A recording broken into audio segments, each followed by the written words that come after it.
যে সময় বললেন আল্লাহ নবীজি যে সময় দোয়া কবুল হবে, এই সময় আমাদের দোয়া করবো না ছেড়ে দিব? অবশ্যই এই সময় আমাদের দোয়া করার দরকার। ধরে বলে ঠিক কিনা? সময় তো হাজিরিন, আল্লাহ নবীজি সাল্লাল্লাহু আলাইহি সাল্লাম ফরজ নামাজের পরে নিজে দোয়া করেছেন কিনা? জোরে বলেন করেছেন কিনা? মুসান্নাফ ইবনে আবি শাইবার প্রথম খণ্ড 302 পৃষ্ঠায় একখানা হাদিস আছে। আন আসওয়াত আল আমিনি ওয়া আন আবিহি সাল্লাইতু মা রাসূলুল্লাহি সাল্লাল্লাহু আলাইহি ওয়াসাল্লাম আল ফজর ফালাম্মা সাল্লামা ইনহারাফা ওয়া রাফা ইয়াদাইহি ওয়া দাআ। আসওয়াত আল আমিরি বর্ণনা করেন তার পিতা থেকে। তার পিতা বলেন যে আমি একদিন ফজরের নামাজের জামাতে নবীজির পিছনে অংশগ্রহণ করি। নবীজি নামাজ পড়াচ্ছে আর আমি ওই জামাতে অংশগ্রহণ করি। সালাম্মা সাল্লামা, নবীজি যখন সালাম ফিরালেন, ঈদ হারফা মুসল্লির দিকে মুখ ফিরাইলেন, ওয়ারাফা ইয়াদাইহি এবং দুহাত তুলে দোয়া মোনাজাত করলেন। বলেন সুবহানাল্লাহ। সমাজ হাজিরিন, বলেন তো ফজরের নামাজটা কি ফরজ ছিল না সুন্নত ছিল?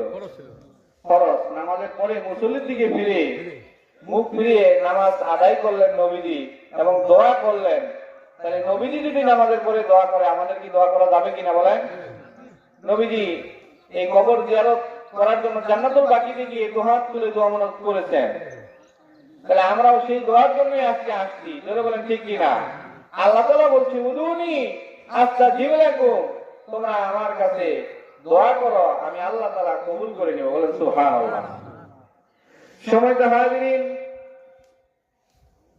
যে কোনো মানুষ মারা গেলে এই মানুষগুলা দুই ভাগে বিভক্ত হয়। এক ধরনের মানুষ হবে জান্নাতি, আরেক ধরনের মানুষ হবে জাহান্নামী। একদল মানুষ থাকবে ইমানদার, আরেকদল মানুষ থাকবে নাফরমান। একটা মানুষের ইমানদারের কবরের অবস্থা হবে একরকম, আবার বেঈমান নাফরমানের কবরের অবস্থা হবে আরেক রকম। জোরে বলেন ঠিক কিনা? ইমানদার মানুষটা যখন মারা যাবে তখন তাকে তার জান্নাতটা দেখিয়ে তাকে সুসংবাদ দেওয়া হবে।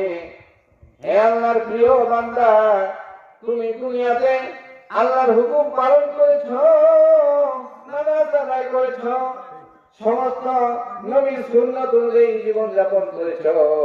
আজকে আসো, আজকে তোমার জন্য সুসংবাদ, তোমার সাথে আজকে সৎ ব্যবহার করা হবে। বলেন সুবহানাল্লাহ। কিন্তু পক্ষান্তরে আমার ভাইরা